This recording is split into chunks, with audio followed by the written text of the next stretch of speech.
पूछिए कि शिक्षक कौन है। आपके प्रश्न का सटीक उत्तर आपका मौन है। शिक्षक न पद है, न पेशा है, न व्यवसाय है, ना ही गृहस्थी चलाने वाली कोई आय है। शिक्षक सभी धर्मों से ऊंचा धर्म है। गीता में उपदेशित माँ फलेशु वाला कर्म है। शिक्षक एक प्रवाह है, मंजिल नहीं राह है। शिक्षक पवित्र है, महक फैलाने वाला इत्र है। शिक्षक स्वयं जिज्ञासा है, खुद कुआं है पर प्यासा है। वह डालता है चांद सितारों तक को तुम्हारी झोली में। वह बोलता है बिल्कुल तुम्हारी बोली में। वह कभी मित्र, कभी माँ तो कभी पिता का हाथ है। साथ ना रहते हुए भी ताउम्र का साथ है। वह नायक, खलनायक तो कभी विदूषक बन जाता है। तुम्हारे लिए न जाने कितने मुखौटे लगाता है। इतने मुखौटों के बाद भी वह संभाव है, क्योंकि यही तो उसका सहज स्वभाव है। शिक्षक कबीर के गोविंद से बहुत ऊंचा है। कहो भला कौन उस तक पहुंचा है। वह न वृक्ष है, न पत्तियां हैं, न फल है। वह केवल खाद है। वह खाद बनकर हजारों को पनपाता है और खुद मिटकर उन सब में लहराता है। शिक्षक एक विचार है, दर्पण है, संस्कार है। शिक्षक न दीपक है, न बाती है, न रोशनी है। वह स्निग्ध तेल है, क्योंकि उसी पर दीपक का सारा खेल है। शिक्षक तुम हो, तुम्हारे भीतर की प्रत्येक अभिव्यक्ति है। कैसे कह सकते हो कि वह केवल एक व्यक्ति है।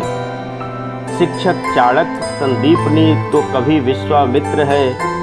गुरु और शिष्य की प्रवाही परंपरा का चित्र है। शिक्षक भाषा का मर्म है, अपने शिष्यों के लिए वर्म है। साक्षी और साक्ष्य है, चिर अन्वेषित लक्ष्य है।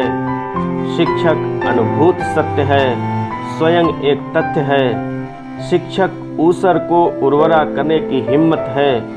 स्व की आहुतियों के द्वारा पर के विकास की कीमत है।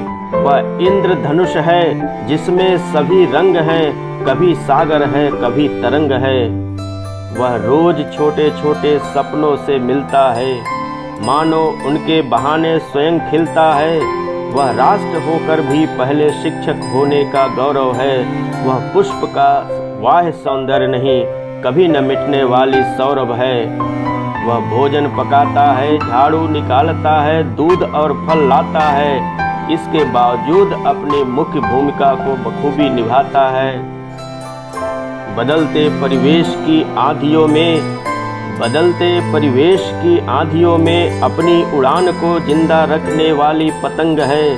अनपढ़ और बिखरे विचारों के दौर में मात्राओं के दायरे में बद्ध भावों को अभिव्यक्त करने वाला छंद है। हाँ, अगर ढूंढोगे तो उसमें सैकड़ों कमियां नजर आएंगी। तुम्हारे आसपास जैसे ही कोई सूरत नजर आएगी, लेकिन यकीन मानो जब वह अपनी भूमिका में होता है, तब जमीन का होकर भी वह आसमान सा होता है। अगर चाहते हो उसे जानना, ठीक ठीक पहचानना, तो सारे पूर्वाग्रहों को मिट्टी में गाड़ दो। अपनी आस्तीन पे लगी अहम की रेत झाड़ दो।